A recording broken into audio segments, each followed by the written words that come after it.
Hola, muy buenos días. ¿Cómo están? Para la gente que nos visita desde Colombia, Perú y México, buenos días y buenas tardes para nuestros invitados en Chile y Argentina. Bienvenidas y bienvenidos a nuestro tercer webinar del año. Mi nombre es María Ignacia Kettels, soy encargada de comunicaciones en Atentus Latam y seré su presentadora el día de hoy. Tengo además aquí conmigo Hola, muy buenos días. a nuestro ¿Cómo están? queridísimo Luis Para la Chandía. gente que nos visita desde Colombia, Perú y México, buenos días y buenas tardes No sé para nuestros invitados en Chile y... Parece que se estaba copiando el audio.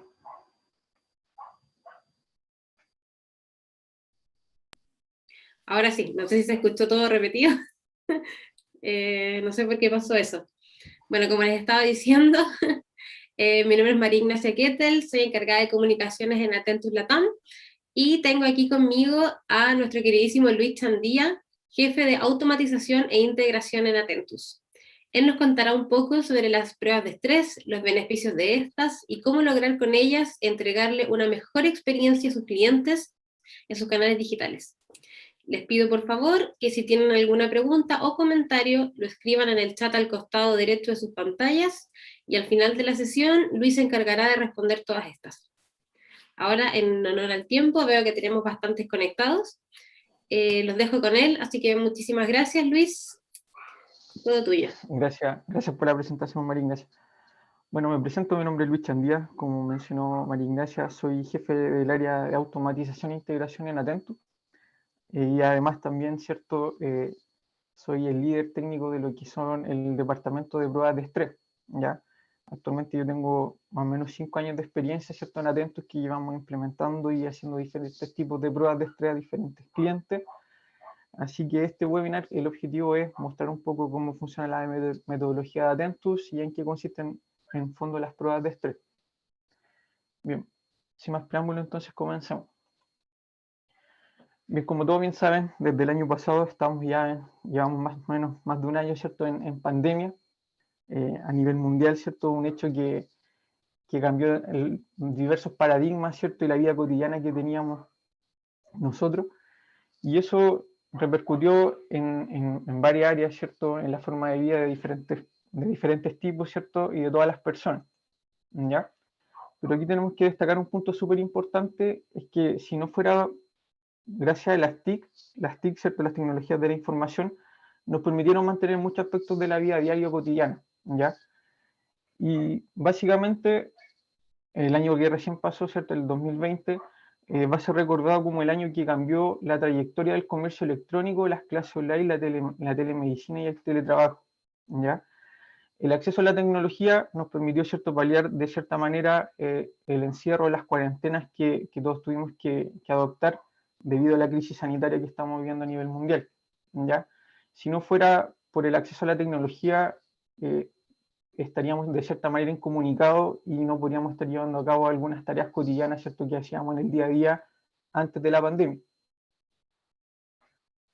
Por lo tanto, muchas empresas se vieron obligadas, ¿cierto?, a llevar todos sus canales de atención a los canales digitales, implementar plataformas, ¿cierto?, ya sea a nivel de e-commerce, plataformas para poder tomar clases en línea, ¿cierto?, telemedicina. Tuvieron que adoptar, ¿cierto?, el uso de los canales digitales para poder seguir ofreciendo sus servicios y productos, ¿ya? Pero hoy en día, ¿cierto?, no basta solamente con tener canales digitales para poder atender a nuestros clientes, ¿cierto?, consumidores.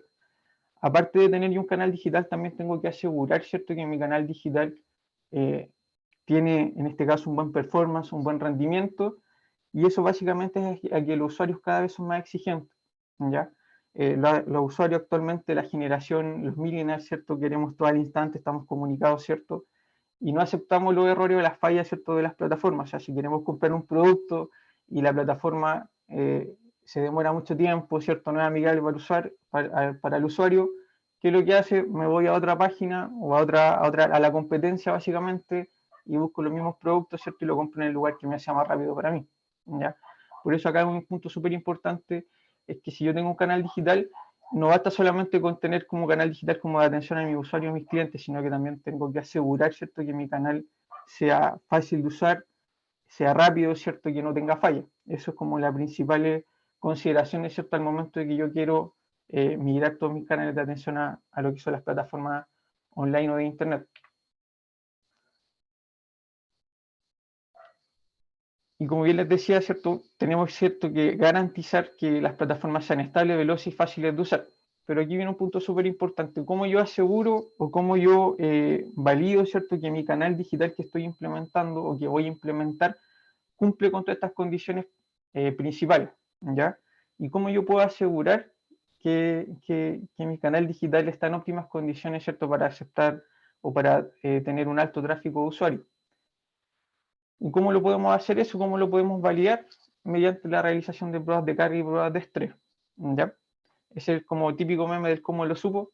Ahí está la respuesta, ¿cierto?, ante ese interrogante. Bien, y partamos un poco, ¿qué son las pruebas de carga y las pruebas de estrés? Bueno, dentro de las pruebas de software, ¿cierto?, tenemos las pruebas que son funcionales y las pruebas no funcionales, ¿ya? Dentro de lo que son las pruebas de carga y pruebas de estrés, entra en la categoría de pruebas no funcionales, ¿ya? Y básicamente, ¿a qué se refieren o cuál es el objetivo de la prueba de carga de estrés? Como ya lo habíamos dicho, son un tipo específico de pruebas que nos permiten determinar la capacidad de respuesta de una aplicación ante diferentes niveles de concurrencia de usuarios.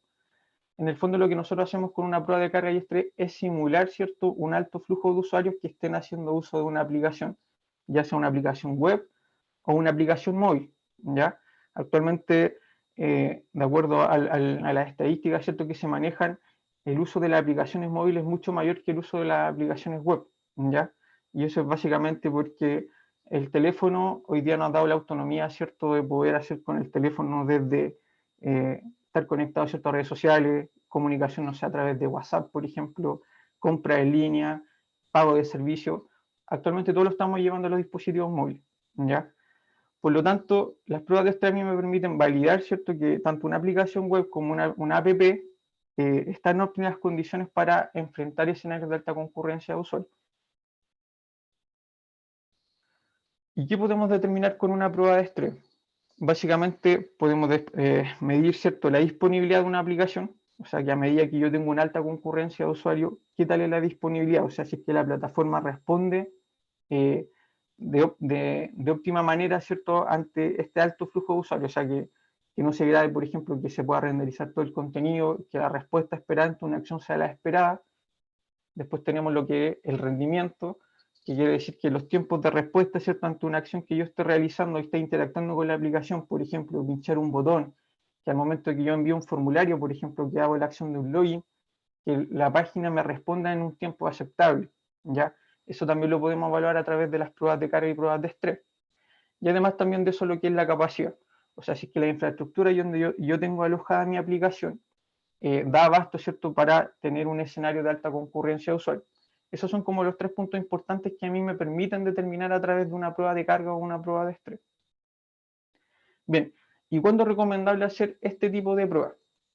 Básicamente, si yo tengo una aplicación, una nueva aplicación, voy a lanzar una aplicación nueva al mercado, ya sea una aplicación web, una app, y quiero validar, ¿cierto?, qué tal el estado en que está mi aplicación actual, yo puedo hacer una prueba de estrés, ¿cierto?, para testear esta nueva aplicación.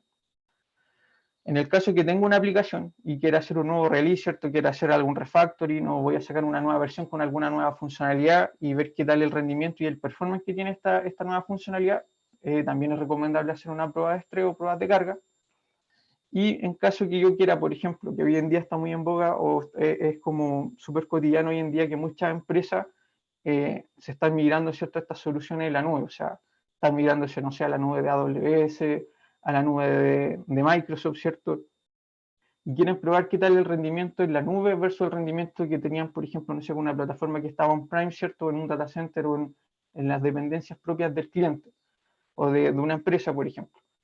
Hoy en día nosotros, bueno, con la experiencia que tenemos como Atento, muchas empresas se están migrando a la nube, ¿cierto? Y quieren como comprobar cuál es el rendimiento en la nube versus lo que tenían anteriormente. Por lo tanto, también aquí es recomendable hacer pruebas de estrés como para poder tener ahí un punto de comparación entre ambas infraestructuras. Y además también de eso validar nuevas configuraciones. O sea, si yo quiero implementar, por ejemplo, un nuevo servidor web, un balanceador de carga, puedo también hacer una prueba de estrés para ir comprobando, ¿cierto?, que las configuraciones que yo estoy aplicando sobre la infraestructura, ¿cierto?, o sobre diferentes componentes, están siendo efectivas y me van a dar un buen rendimiento, buen performance, ¿cierto? Cuando yo ya lo habilite en un ambiente de producción. Bien, acá vamos a entrar un poco en detalle de lo que es cómo planteamos una prueba de estrés, ¿ya? Una vez que nosotros ya tengamos como el objetivo claro de lo que se quiere evaluar a través de la prueba de estrés, yo tengo que plantear mi escenario de prueba, que es también como se le dice el caso de uso. O sea, ¿qué es lo que yo quiero probar? Por ejemplo, el caso de que yo quiera probar, por ejemplo, una plataforma de e-commerce que tenga en este caso un carrito de compra, son como los pasos, las acciones que yo quiero simular en un escenario de prueba. Por ejemplo, que el usuario entra al home de la aplicación, se vaya a una categoría en particular, seleccione el producto, le agregue el carro de compra y después haga el checkout del producto. Por ejemplo, ese es un caso de uso, ¿cierto? Que también se le menciona como escenario de prueba, que es lo que yo voy a probar, ¿cierto? De manera masiva a través de estas pruebas de carga o pruebas de estrés. Acá tenemos, por ejemplo, un detalle un poco más, tenemos como mayor detalle, por ejemplo, lo que es el escenario de prueba. Como le decía anteriormente, por ejemplo, no sé, primer paso, cargo en el home de la página, luego hago un login, por ejemplo, y completo el formulario, después hago un logout, ¿ya? Ese sería como el escenario de prueba que yo quiero evaluar para hacer una prueba de estrés o una prueba de carga. Bien, ¿y cómo yo, por ejemplo, puedo simular o puedo simular, ¿cierto?, este escenario de prueba? Y esto acá entra un término que es muy usado, ¿cierto?, que se llama el usuario virtual.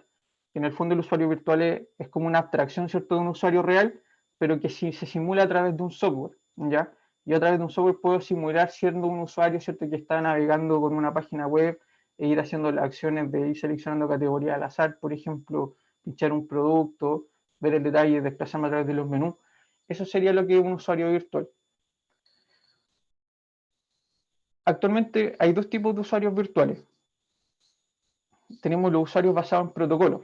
¿Qué quiere decir esto? Existen herramientas actualmente que son open source, ¿cierto?, que existen en el mercado, que la más conocida, por ejemplo, es Apache JMeter y Gatling, que esto nos permiten, ¿cierto?, simular un escenario de prueba, pero estas herramientas funcionan o operan a través de o a nivel de protocolo. O sea, no se centran más que nada en realizar tráfico y peticiones al servidor web donde está alojada la aplicación que se quiera simular, o se quiera estresar, perdón, y funcionan a través de protocolos. O sea, hacen peticiones ya sean del tipo get o post, por ejemplo, put o delete u otra, pero solamente se centran en lo que hacen las peticiones a todos los elementos que conforman la página web, ¿ya? Y por otro lado tenemos los usuarios virtuales basados en browser, ¿ya? Que son pruebas que son más apegadas a la realidad. ¿Por qué razón? Por ejemplo, si yo tengo una aplicación web y yo, un usuario normal, ¿cierto?, que estoy interactuando con una aplicación web, abro cualquier navegador, Chrome, Firefox, ¿cierto? Y interactúo con una página web, me meto a la URL, busco lo que yo quiero hacer y empiezo a navegar e interactuar con la aplicación que se pretende usar o estresar, ¿ya? Por ejemplo, acá las herramientas basadas en browser tenemos la más conocida, que es Selenium, y además también acá entramos nosotros como atentos, ¿cierto?, dentro de esta categoría. ¿Por qué razón? Porque nosotros también tenemos una metodología propia, ¿cierto? Y básicamente es que nosotros contamos con un browser real desarrollado por nosotros, ¿cierto?, por nuestra área de desarrollo, y este browser a nosotros nos permite automatizar, ¿cierto?, el escenario de prueba que se quiera medir, ¿ya? Y podemos simular la interacción de la misma manera como lo haría un usuario real. O sea, como es un browser, nosotros ingresamos una página web, una URL, descargamos todo el contenido de la página y lo renderizamos y lo representamos tal cual se vería en otros navegadores como Chrome, Firefox o Safari, por ejemplo. Por lo tanto, esta es una forma de hacer pruebas quizá un poco más apegada a la realidad de lo que realmente hacen los usuarios cuando interactúan con una página web. Y acá tenemos un punto súper importante, es que cada instancia, ¿cierto?, de este browser que nosotros contamos, que utilizamos para hacer estas pruebas de carga y pruebas de estrés, cada instancia de nuestro navegador, cuando comienza a ser, ¿cierto?, este escenario de prueba que se quiera evaluar, se levanta o se inicia sin caché. ¿Y por qué se le hace sin caché? Bueno, porque básicamente lo que nosotros estamos buscando con estas pruebas de carga y estrés es estresar, ¿cierto?, la aplicación y llevar a un nivel mucho más alto de exigencia a los servidores de aplicación. Por lo tanto, si yo levanto una instancia como en modo incógnito, yo estoy forzando siempre al servidor de la aplicación a que me devuelva todo lo que es el contenido estático de la página, ya sean imágenes, videos, hojas de estilo, JavaScript, por ejemplo. Y porque con ese objetivo nosotros buscamos estresar o llevar a un nivel más alto de exigencia, ¿cierto?, que lo que sería un usuario real, que en el fondo eso es lo que busca las pruebas de carga y pruebas de estrés como tal. Bien, acá tenemos un poco una comparativa de todas las herramientas que existen, ya sean basadas en protocolos y las que son también basadas en un browser, ¿ya? Por ejemplo, tenemos acá la principal, bueno, nosotros como Atentus tenemos Selenium, tenemos JMeter, Gatling y K6. Si podemos ver un poco la tabla comparativa, podemos notar que, bueno, nosotros como Atentus, como utilizamos un browser real, ¿cierto?, desarrollado por nosotros, tenemos un motor de renderizado, o sea, nosotros una vez que cargamos una URL, descargamos todo el contenido estático de la página y lo representamos, ¿cierto?, en el web view del navegador. Además de eso, también tiene un intérprete de JavaScript, o sea, todo el JavaScript, que es toda la programación o todos los JS que tenga embebido en la página, nosotros los vamos a interpretar. Y acá hay un punto súper importante, que es, por ejemplo, que al hacer una prueba, por ejemplo, con un browser real, versus una herramienta basada en protocolo, si una página tiene implementado, por ejemplo, el tag de Google Analytics, o sea, si yo utilizo las herramientas que son orientadas a protocolo como JMeter, Gatling o K6, yo nunca voy a ver reflejadas las sesiones que yo esté generando, ¿cierto?, con esta herramienta en Google Analytics. En cambio, si yo lo estoy haciendo con una herramienta que sea basada en un navegador, yo puedo ir viendo, ¿cierto?, en tiempo real, a medida que yo voy ejecutando e inyectando esta carga de usuario, yo voy a ir viendo reflejadas las sesiones que se vayan generando en Google Analytics. Y eso me va a permitir también comprobar lo que sería un escenario real versus el escenario que yo estoy simulando en estas pruebas, con estas pruebas de carga o pruebas de estrés, ¿ya? Además de eso, también las herramientas basadas en navegador tienen una capa de red, ¿cierto?, que nos permite interactuar a través del protocolo HTTP o HTTPS, ¿cierto? Podemos generar también alta concurrencia. También tenemos una capa de persistencia de datos, que en este caso, cuando uno utiliza un browser real, en el browser real, ¿cierto?, cada browser tiene un componente que es como una capa de persistencia donde yo estoy generando, guardando toda la información respecto a las cookies de sesión, sesión storage, ¿cierto?, información que se almacena también en el local storage.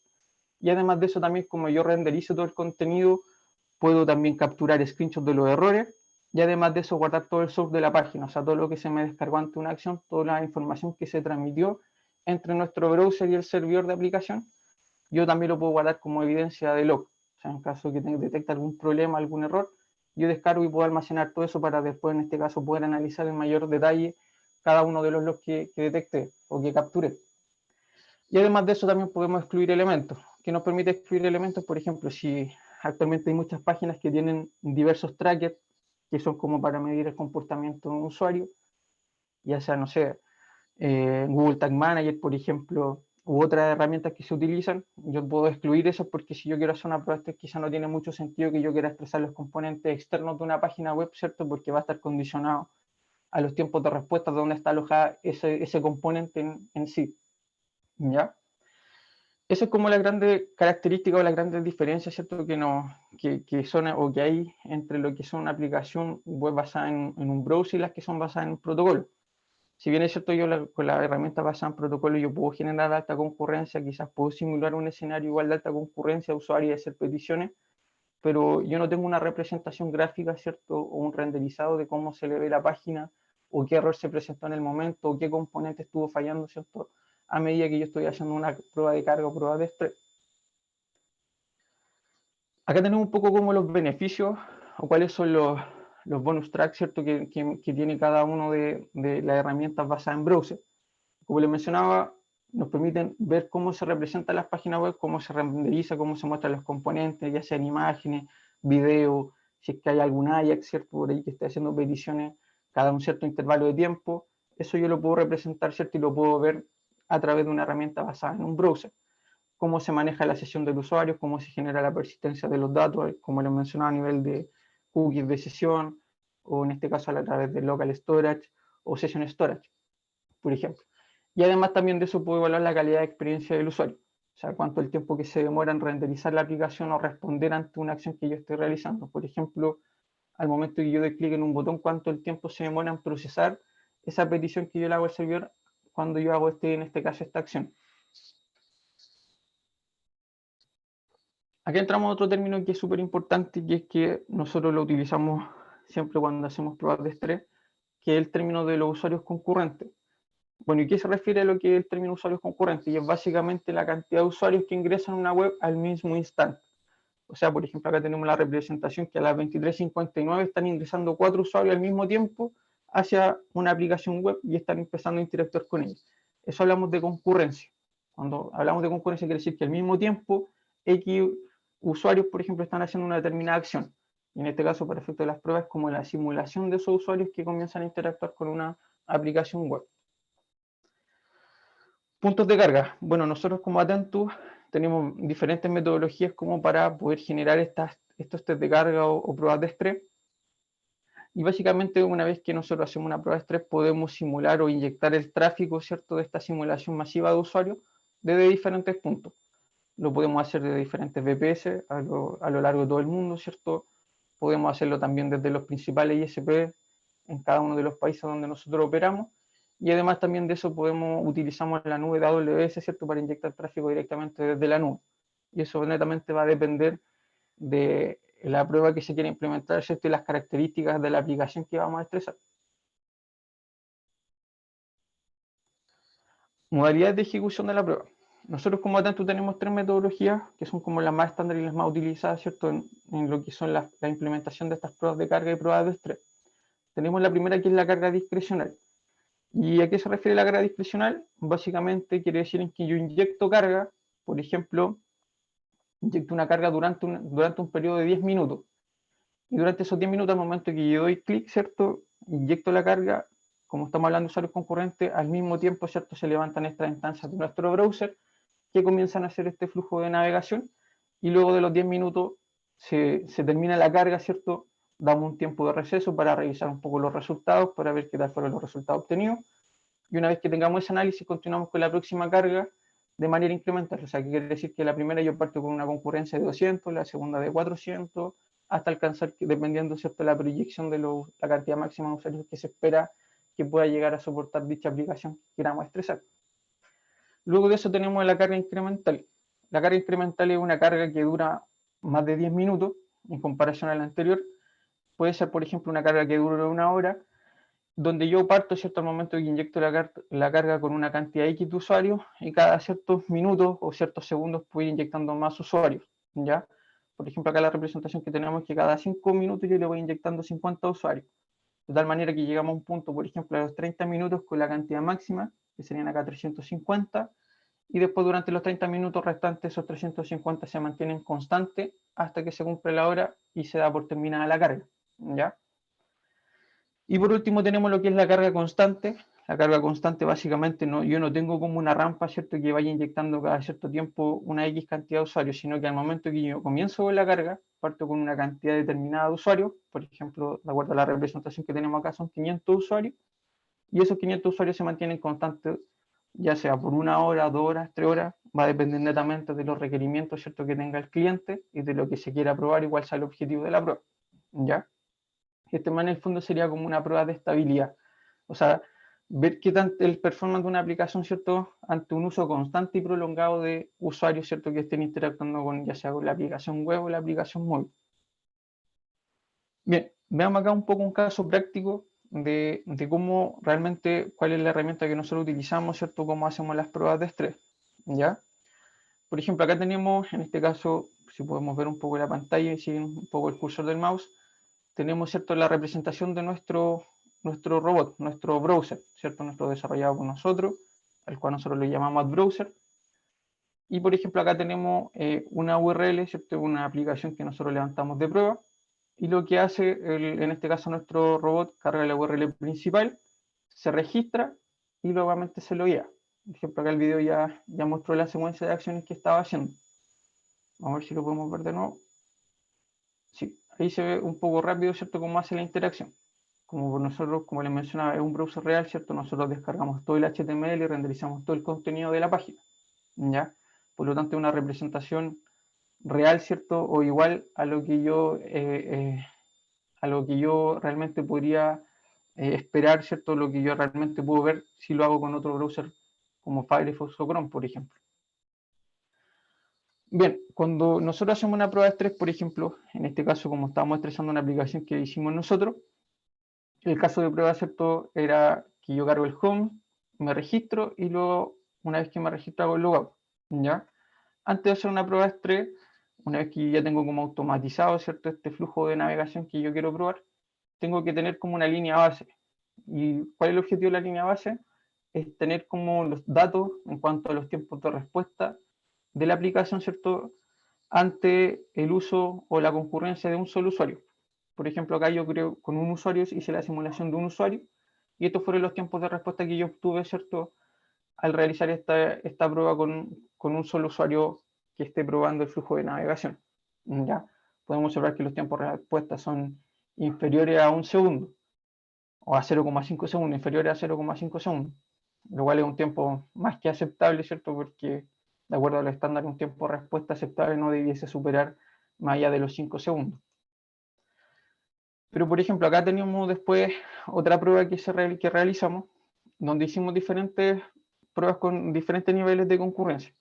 Por ejemplo, partimos la primera prueba con 10 usuarios concurrentes durante 10 minutos, la segunda aumentamos a 100 y la tercera aumentamos a 250 usuarios concurrentes. En base a esta tabla de los tiempos de respuesta, este gráfico, perdón, de los tiempos de respuesta, podemos observar que los tiempos de respuesta fueron aumentando de manera considerable, considerando la concurrencia que yo estuve generando. O sea, al partir con 10 usuarios, los tiempos de respuesta se mantuvieron, ¿cierto?, cercanos a los 0,5 segundos, y ya con 100 usuarios ya los tiempos de respuesta se dispararon, ¿ya?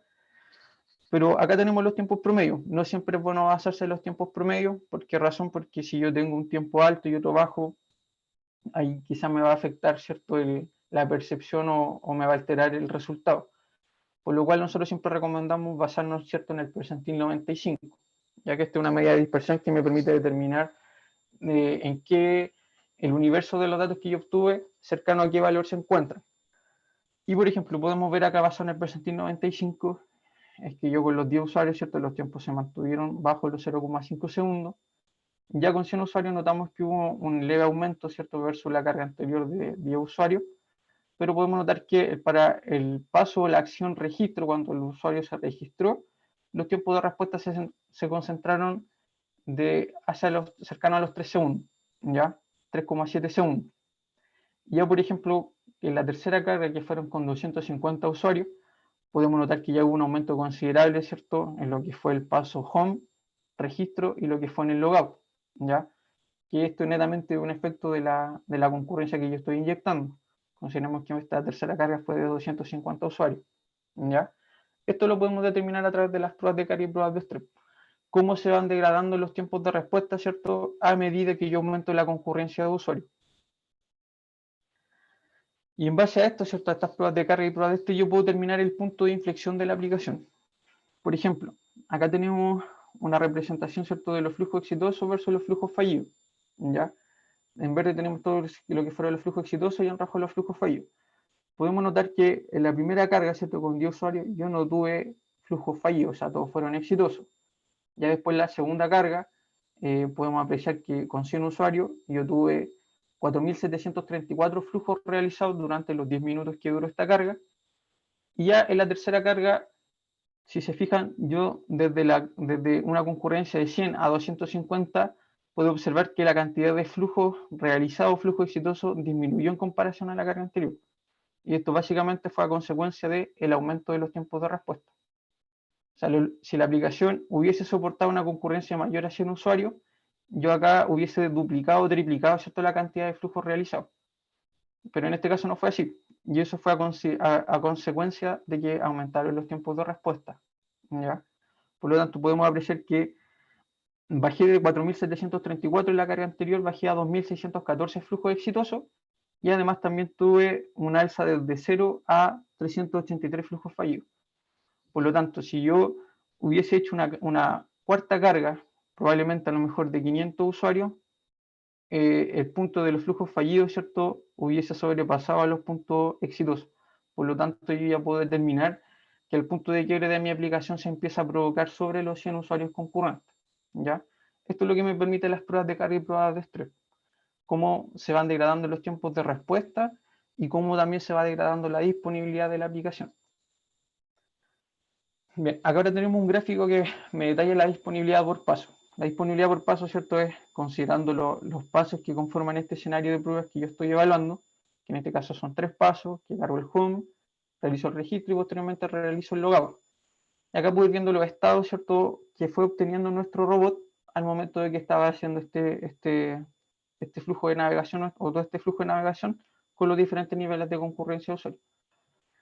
Y podemos apreciar, por ejemplo, que ya con la cantidad de usuarios que yo fui inyectando, se fueron presentando errores, diferentes errores de contenido y errores del tipo HTTP. O sea, que quiere decir que la plataforma, ya al tener una sobrecarga, ¿cierto?, de usuarios, se fueron presentando errores de, ya sean errores de contenido, que la página me devolvió una respuesta pero no fue la esperada, errores de timeout de JavaScript, que al momento yo que hice una acción, por ejemplo, no sé, di clic en el botón registrarme, la aplicación se demoró más en procesar esta transacción y en algunos casos superó un umbral de tiempo que nosotros podemos definir, usualmente lo dejamos en 60 segundos, y quiere decir que cuando la aplicación ya no responde a los 60 segundos, que es como el tiempo máximo de espera que yo le doy para que me entregue una respuesta, se considera un error de timeout de JavaScript.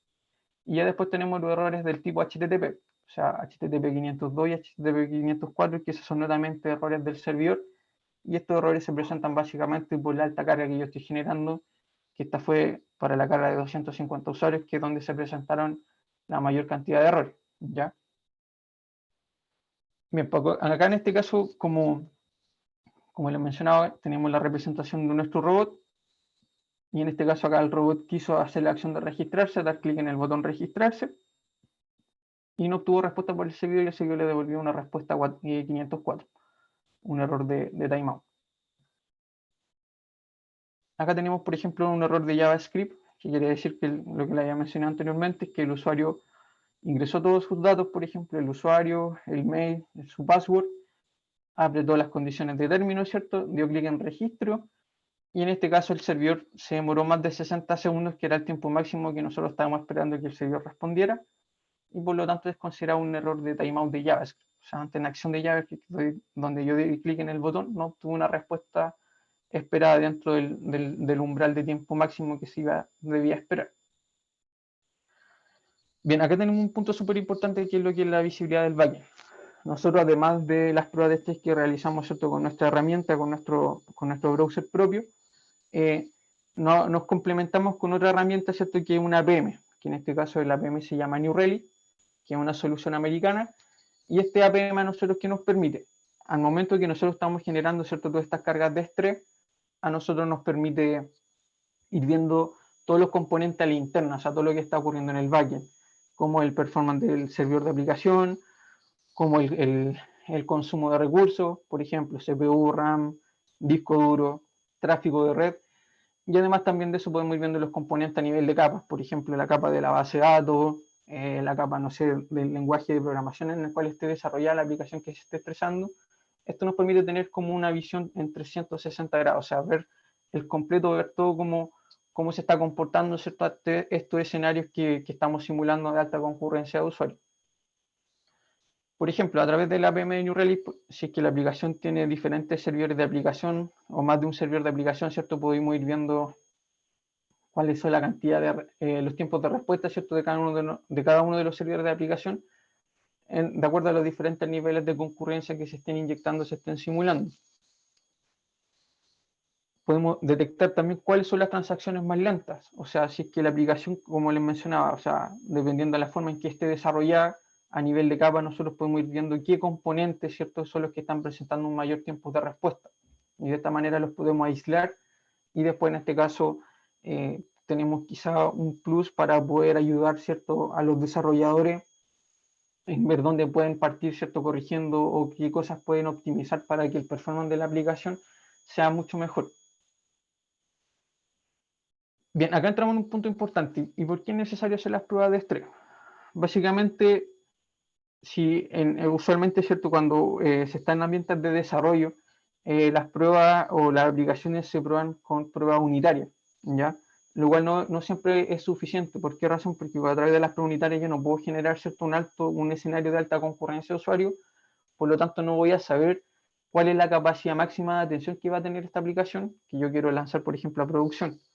Por lo tanto, aquí es donde entran las pruebas de carga y pruebas de estrés. Yo con las pruebas de carga y pruebas de estrés puedo asegurar, ¿cierto?, la calidad del producto, que el producto que voy a lanzar a producción cumple, ¿cierto?, cumple con todos los aspectos, ¿cierto?, respecto a soportar un escenario de alta concurrencia de usuario, ¿ya? Y además de eso también, si es que estoy trabajando, ¿cierto?, en el lanzamiento de una nueva aplicación, las empresas hacen, por ejemplo, mucha inversión en cuanto a lo que es marketing. Y si es que yo no pruebo la aplicación, y una vez que lance esta plataforma de producción, ¿cierto?, y con todo el gasto que hay de por medio en cuanto al marketing, la aplicación no da abasto, ¿cierto?, para un escenario mínimo de concurrencia, esto me va a afectar en qué parte, en la imagen de la marca. Por lo tanto, si yo quiero evitar eso, ¿cierto?, la idea siempre es prepararse antes de, o si es que yo voy a tener una plataforma, no sé, una página, un sitio e-commerce que vende productos y va a participar, por ejemplo, de un evento como un Cyber Day, un Cyber Monday, por ejemplo, que yo sé que voy a tener un alto tráfico, y cómo me preparo, ¿cierto?, para este escenario de alto tráfico es realizando las pruebas de carga y pruebas de estrés. De esta manera yo aseguro que la aplicación está en óptimas condiciones, ¿cierto?, para un escenario de alta concurrencia de usuarios, y además también no voy a ver perjudicada, ¿cierto?, el prestigio de mi marca porque mi plataforma no soportó dicho escenario de alta concurrencia. No sé si hasta el momento tienen alguna pregunta, alguna duda, María Ignacia.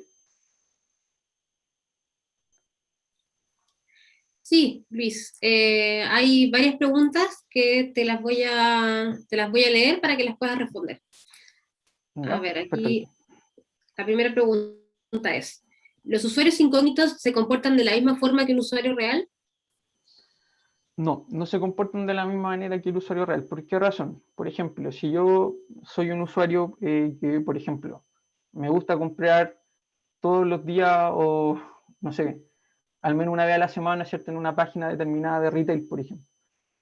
Yo en este caso, al no ingresar con el método incógnito del navegador, yo ingreso por primera vez a la página y después, en este caso, todo el contenido estático de la página web queda almacenada en la caché del navegador, queda cachado en el navegador. Por lo tanto, yo cuando ingrese por segunda vez, la página voy a notar que los tiempos de respuesta van a ser más rápidos. ¿Por qué razón? Porque yo ya tengo gran parte de lo que es el contenido estático de la página cacheada en la instancia del navegador. En cuanto yo cada vez que ingreso de modo incógnito, yo siempre estoy descargando el contenido estático de la página, sean imágenes, animaciones, videos, multimedia. Por lo tanto, cuando yo, o sea, podemos decir que la gran diferencia entre el modo incógnito y el modo normal quiere decir que el modo incógnito se tiene una percepción de los tiempos de respuesta mucho más alta, porque yo siempre estoy descargando todo el contenido estático de una página web. Versus, ¿cierto?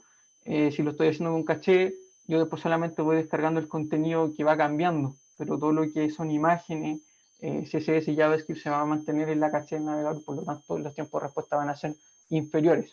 Esa es como la gran diferencia. Perfecto, muchas gracias. También preguntaron por aquí, ¿este servicio de pruebas de estrés aplica también para aplicaciones internas? Si yo voy a hacer una migración de mi aplicación on-premise hacia la nube pública, ¿es recomendable hacer una prueba de estrés de cómo funciona de forma on-premise y cómo funcionará ya estando en la nube? Sí, totalmente. O sea, eso lo mencioné anteriormente. Es que, claro, o sea, si yo voy a lanzar una aplicación, por ejemplo, que yo tengo un Prime, o sea, una aplicación que está bajo mi control, mi infraestructura está bajo el control mío, y me quiero migrar a la nube, ¿cierto? Donde ya la infraestructura no va a estar 100% desde parte del control tuyo, sino que va a estar de tu proveedor, y tú quieres ver qué tal el rendimiento entre una y otra, es 100% recomendable hacer pruebas de estrés. ¿Por qué razón? Porque voy a poder determinar si es que, en este caso, la alternativa de migrarme a la nube es mucho mejor, ¿cierto?, de que si yo la tuviera, por ejemplo, on-premise o dentro de mi infraestructura local. Y además también de eso me puede servir para apurar configuraciones. O sea, al utilizar plataformas de la nube, hay que ajustar configuraciones diferentes, ¿cierto? Y en este caso la prueba de estrés me puede permitir, ¿cierto?, poder ajustar ciertos estos parámetros. De hecho, en el último tiempo nosotros como Atento hemos apoyado a diferentes clientes, ¿cierto?, que están haciendo este trabajo de migrarse a la nube, y en este caso si quieres comprobar cuánto es el rendimiento de una aplicación versus en la nube, versus la infraestructura local que ellos tienen, para comprobar este comportamiento. No sé si se entiende esa pregunta, o la respuesta, mejor dicho. Por mi parte sí, por lo menos. Esperemos que para la persona que le preguntó haya quedado claro. De todas maneras, como les comenté, si aún les queda una duda después de la presentación, pueden escribirnos directamente a contáctenos@atentus.com o escribirnos a través de nuestro sitio web www.atentus.com. Aquí tenemos otra pregunta. Atentus, al tener un reporte luego de realizar estrés, ¿brinda posibles soluciones para que el cliente pueda aplicarla a su infraestructura, código, etcétera? Sí, o sea, nosotros a nivel de Atentus, como les mencionaba anteriormente, que nosotros hacemos estas pruebas de estrés con nuestro sistema que genera la carga y además de eso nos apoyamos con esta herramienta PM que es llamada New Relic. Nosotros podemos detectar cuáles son los puntos críticos, los cuellos de botella, dónde están los cuellos de botella. Si bien es cierto, no podemos darle como una apreciación o poder darle un tip, mira, tienes que modificar esta línea de código, sí podemos darle indicio de dónde están los problemas para que en este caso el cliente con su equipo de desarrollo, ¿cierto? Su proveedor, tengan, ¿cierto? Ya el punto de partida de donde puedan partir corrigiendo los errores o los cuellos de botella que se detectaron, ¿cierto? Con estas pruebas de carga y pruebas de estrés. Claro, aquí hay otra pregunta que va un poco por la misma línea. Dice, al realizar estrés más APM, ¿podemos tener el origen de los posibles problemas que se visibilizan en el estrés? Sí, totalmente. O sea, a través del APM, ¿cierto? Que este complemento que nos ayuda, no solo nos permite determinar los cuellos de botella, podemos determinar si es que el cuello de botella está a nivel de base de datos, por ejemplo, si es que el cuello de botella está a nivel de los recursos que tienen en este caso los servidores de aplicación. O sea, no sé, podemos determinar, no sé, con una carga de 200 usuarios, por ejemplo, notamos que el consumo de CPU y el consumo de RAM llegó o sobrepasó el 100%, llegó al 100%. Ahí, por ejemplo, ya podemos detectar que el cuello de botella en este caso es como la infraestructura. Como le mencionaba, a nivel de base de datos podemos determinar qué query es la que está generando o que se está demorando más tiempo de lo normal y eso está generando los cuellos de botella que impactan, por ejemplo, la experiencia del usuario. Eso lo podemos determinar con el APM de New Relic. Perfecto. No sé si queda claro. Ahí nos responderán por el chat si es que queda claro o no, supongo. Aquí también preguntaron, ¿cuál es la diferencia entre una prueba de carga y una prueba de estrés? ¿Es lo mismo?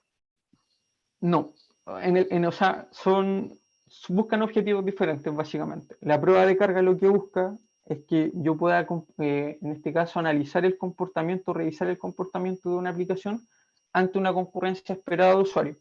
O sea, la prueba de carga no vota saturar o votar el sistema. Por ejemplo, si es que la aplicación, su límite son 1000 usuarios concurrentes. Yo puedo ejecutar una prueba de carga con 350, 500, 600 para ir viendo qué tanto es la degradación, ¿cierto? Tanto del rendimiento como la disponibilidad de la aplicación, pero sin botar la plataforma como tal. Y en cuanto a la prueba de estrés, el objetivo de la prueba de estrés, ¿cierto? Es estresar, o sea, llevar al punto máximo de atención de una aplicación. Por ejemplo, si la aplicación soporta 1000 usuarios concurrentes, yo con una prueba de estrés no se puede inyectar 1200 usuarios y obviamente voy a botar la aplicación, pero la voy a botar. Esa es como la principal diferencia. La prueba de carga busca ver el comportamiento, ¿cierto? Tanto un uso real de la aplicación, pero no saturarla. Y la prueba está en el fondo busca botar la aplicación como tal. Llevarla a su nivel más alto de exigencia, que el que pueda atender. Claro. También preguntaron, ¿con cuánta anticipación se debe realizar una prueba de estrés antes de un evento importante? Mira, nosotros siempre recomendamos idealmente más de un mes de anticipación. ¿Por qué razón? Porque a medida que vamos haciendo las pruebas de estrés, por nuestra experiencia que hemos tenido con diferentes clientes, es que siempre se detectan cuellos de botella. Y la idea es que entre cada iteración, ¿cierto? Si yo ejecuto una carga, detecto algún error, la idea es dar un plazo, ¿cierto? Un tiempo ya sea al equipo de desarrollo de infraestructura para que lo pueda corregir y de manera así para poder continuar con la prueba y hasta ir encontrando de cierta manera la mejora continua. O sea, y a medida que voy ejecutando las pruebas de este detecto errores, los corrijo y después vuelvo de nuevo a probar. Si se detectan errores, se vuelven a corregir así hasta poder llevar como al nivel más alto de maduración, ¿cierto? La aplicación que se quiera probar, ya sea necesaria de producción o no. Siempre la idea Buenísimo. es tener la mayor cantidad de tiempo posible, o sea, no estar corriendo ni andar de acuerdo a la premura del tiempo, ¿cierto? Andar haciendo las cosas apresuradas, no es buena técnica. Uh-huh. También preguntaron, ¿se puede estresar el canal telefónico para asegurarse si el call center está funcionando adecuadamente? Sí, nosotros como Atentus tenemos, bueno, nuestras soluciones nos permiten actualmente estresar aplicaciones web, en este caso actualmente en las aplicaciones móviles, por ejemplo, no podemos, ¿cierto?, simular o simular un estrés, ¿cierto?, utilizando e instalando en diferentes dispositivos una aplicación y probándola al mismo tiempo y instrumentando y automatizando. Lo que nosotros hacemos, por ejemplo, para el caso de las aplicaciones móviles, expresamos la API REST o el web service que esté por detrás, ¿cierto?, que alimenta a través de la fuente de datos a la aplicación móvil Y también, además de eso, también tenemos la posibilidad de estresar centrales IBR. También contamos con esa tecnología nosotros para poder estresar, realizar ese tipo de pruebas. Perfecto. No sé si... Creo que esas serían las preguntas. Ah, no, aquí hay una más. Dice, ¿el browser que ustedes utilizan es propio? Si ese es un browser propio, ¿cierto? Que no lo ha trabajado ya, lleva bastante tiempo, ¿cierto? De madurez, siempre se están sacando mejoras y es desarrollado por nuestra área de desarrollo. Ellos son los encargados, ¿cierto? De esta herramienta, la cual nos permite a nosotros también, como ofrecemos el servicio de monitoreo sintético y además también de hacer las pruebas de carga y pruebas de estrés. Perfecto. Estas serían todas las preguntas que veo aquí en... Ah, no, aquí hay una más. ¿Qué tipo de documentación se entrega al finalizar el proyecto de estrés? Bien, bueno, nosotros una vez que cuando nosotros hacemos las pruebas de estrés, la idea es que siempre estemos a través conectados con el cliente, ¿cierto? A través ya sea de una videoconferencia, para ir viendo, dándonos feedback, ¿cierto? De lo que vamos viendo nosotros, como lo que va viendo en este caso New Relic, y además también lo que va viendo el cliente. O sea, es un trabajo en conjunto. Y además también entre cada una de las caras que vayamos ejecutando, ¿cierto? Durante el proceso de la prueba, nosotros vamos entregando como los resultados parciales, que son resultados que nos permiten, al cliente le permiten tomar una decisión o no. Y además de eso, una vez que finaliza, ¿cierto? La actividad como tal, que se cumplen todos los hitos que son parte de la prueba de estrés, hacemos la entrega de un reporte con todos los antecedentes, todos los resultados, tanto de lo que se obtuvo por el lado nuestro con nuestra herramienta, con nuestro ad browser, además también de lo que vio en este caso nuestro experto por el lado de New Relic, y además también de eso lo acompañamos con algunos tips, ¿cierto?, de mejora o algunas sugerencias que el cliente puede implementar que puedan en este caso tener un efecto positivo en cuanto al rendimiento de la aplicación. Y además también de eso lo acompañamos de una presentación finalmente, o sea, hacemos una presentación con todos los antecedentes más relevantes, ¿cierto?, los hechos más relevantes que se detectaron durante la prueba. Y ahí se explican, en este caso, de una manera más personal y además también se aclaran dudas en caso de que el cliente las tenga. Perfecto. Eso, Ahora no sé sí, si... aquí hay una, siguen haciendo preguntas, qué bueno. Si voy a hacer una migración a la nube y estresamos mi plataforma on-premise, ¿ustedes pueden sugerirnos el tamaño de la infraestructura a contratar? Sí, o sea, podemos ir, en este caso, ir viendo el comportamiento y podemos quizás hacer una proyección o una extrapolación, ¿cierto?, de los resultados en base a los resultados que se obtengan de la prueba como tal. O sea, por ejemplo, no sé, si yo con una prueba ejecuté una carga de 500 usuarios, pudimos ir analizando, no sé, el consumo de recursos y en base a eso podemos decir, mira, si queréis tener 1000 usuarios, la infraestructura que tú tienes actualmente es insuficiente, por lo tanto, cuando te vayas a la nube, te recomendamos en este caso que tenga al menos, no sé, 3 servidores de aplicación con X cantidad de CPU y con X cantidad de RAM y con X cantidad de discos. O sea, va a depender de los resultados que se vayan obteniendo y se vayan viendo, ¿cierto?, en tiempo real al momento que estemos ejecutando la prueba. No Claro, sé si quedará claro con esa respuesta. yo creo que sí, aquí están poniendo que sí quedan claros, muy claros. Eh, bueno, no sé si alguien más tiene una última pregunta antes de cerrar, en honor al tiempo para no alargar más esto. Eh, Queremos dar las gracias a todos por haber participado, por haberse quedado aquí con nosotros. Muchas gracias a Luis por tu tremenda presentación. También quiero recordarles que pueden escribirnos en caso de que hayan tenido alguna duda más o quisieran contratar este servicio de estrés. Pueden escribirnos a contáctenos@atentos.com o escribirnos directamente por el sitio web en www.atentos.com. Sí, de hecho, igual ahí, bueno, hay que destacar si es que hay, claro, hay algún interesado, ¿cierto?, que quiera tener quizá un poco mayor de detalle. No hay problema en que nos contacten y podemos hacer una reunión, ¿cierto?, para explicar en mayor detalle y aclarar las dudas que puedan tener. Acá tenemos un poco, en el fondo, los clientes que siempre nos contratan, pruebas de estrés. Apoyamos mucho lo que son las universidades e institutos de educación en lo que es toma de ramos. Apoyamos también en este caso, el año pasado, por ejemplo, a un caso destacable, a recordar, ¿cierto?, el tiempo que un medio de comunicación o un diario online, ¿cierto?, de Colombia, que a ellos lo ayudamos en su proceso de migración, ¿cierto?, de su plataforma que estaba on-prime, ¿cierto?, y se migraron a la nube de Microsoft. A ellos los apoyamos, por ejemplo, en hacer estas pruebas de carga para que ellos fueran haciendo ajuste a nivel de configuraciones ir haciendo mejor a nivel de infraestructura. Y además también de eso apoyamos a diferentes entidades, ya sean entidades relacionadas con seguros, clínicas privadas, universidades, institutos y empresas de servicio además. Eso, no sé, Perfecto. que han invitado en este caso, si es que tienen dudas, que nos contacten y estamos para ayudar. Exacto. Bueno, muchísimas gracias Luis, muchísimas gracias a todos, que tengan una excelente tarde y como les dije, pueden contactarnos cuando quieran. Hasta luego. Muy bien. Listo, muchas gracias. Gracias que esté bien.